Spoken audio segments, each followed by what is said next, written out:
PT PLN Rayon Lubuk Linggau mencatat, memasuki triwulan pertama tahun 2020, tunggakan tagihan listrik di PLN Lubuk Linggau cukup mengalami penurunan, yakni sekitar 30% dari akhir tahun 2019 lalu.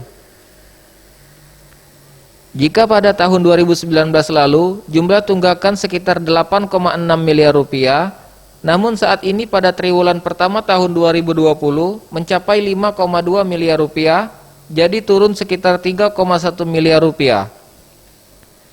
PLN Kota Lubuk Linggau menargetkan kurang lebih ada sekitar 1.800 pelanggan lagi yang akan ditagih.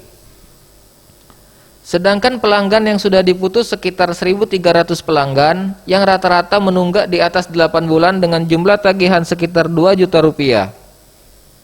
Mayoritas pemutusan banyak dari wilayah Muratara dan untuk di Kota Lubuk Linggau hanya sedikit. Target kami kurang lebih ada sekitar 1.800 pelanggan lagi dengan total tagihan kurang lebih sekitar 3 miliar juga akan kami tagih. Dengan harapan Lubuk Linggau dan Muratara ini sudah mulai mendekati lancar. Terkait program bantuan listrik gratis dampak COVID-19 untuk wilayah Lubuk Linggau dan Kabupaten Muratara, terdapat sebanyak 12.036 pelanggan berdaya 450 volt ampere dan 17.116 untuk listrik berdaya 900 volt ampere.